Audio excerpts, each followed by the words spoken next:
Marcus Agrippa, Lucio's son, consul for the third time, did it. The Roman Pantheon, the temple dedicated to all God. A building unique and exceptional. Its construction began more than 2,000 years ago. Its creation is a monument to the power, theodicity, and the greatness of human genius. A structural achievement for Apollo and Jupiter. A point of energy convergence where the sky and the ground meet. Creating a magnificent portal that hasn't been duplicated not in Rome nor in the world.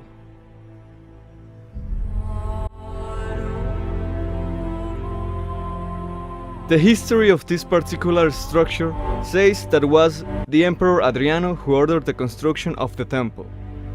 He commissioned the architect Marcus from Agrippa, an innovator builder that had much knowledge of Greek and Egyptian architecture. The archaeological records show that the original building was lost in a fire around the year 80. The reconstruction of the temple began around the year 118 AC, and it was ended on 125 AC.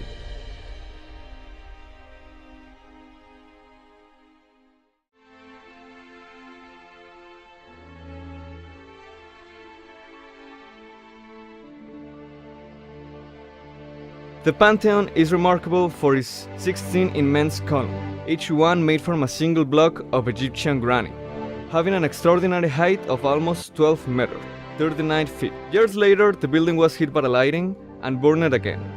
Thus, the structure is actually the third Pantheon. The pronaos, with 8 columns on the front and 4 on the side, measures 34 by 20 meters by 15 by 62. And it stands 1.3 meters above the ground in the plaza. Once you enter, you can see the most representative part of the whole building, the dome. The inner space of the dome is a cylinder covered by a half circle. The diameter of the dome is 43.44 meters, 150 feet, which makes it the biggest concrete dome in volume of history. The dome is made of 5 inner rows of coffers that shrink in size to the center, where the 9-meter oculus is. The secret of the technique is in its 5 circle rows of concentric coffers that download the weight, which is lighter than it seems, due to materials used, volcanic stone masonry. From the oculus, the sun rises neat. The light changes according to the solar position. We note that the coffers used to have copper ornaments which were illuminated by the sunlight. We can interpret this peculiar setup like a link between the above and the below, between the gods and the mortals. The Pantheon was dedicated to all God, and its specific design and the materials used suggest that the building was a big energy magnet, where the cult of Jupiter was celebrated, and the transmutation of early matter into eternal energy was the goal. The building was very important, and the design was so efficient that the Christian church did an exception and decided to keep it, probably because they knew how great it was as an energy point in Rome.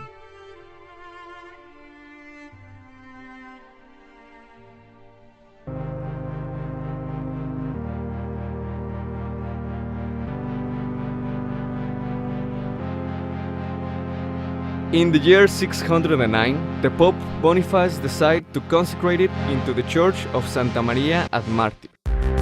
Thanks to this, the building survived the medieval loots, but didn't escape the hand of the Pope Urbano VII. He took all the copper and bronze ornaments, and he ordered that 2 towers were built. These towers were took down at the end of the 19th century.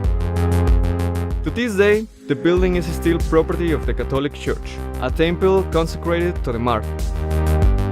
During the Renaissance, the Pantheon became headquarters of the Academy of the Virtues in Rome, being also the tomb of great Italian artists.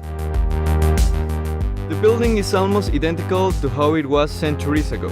The inside has been decorated with art from the Renaissance. Each year, thousands of visitors come and go to see this great human achievement.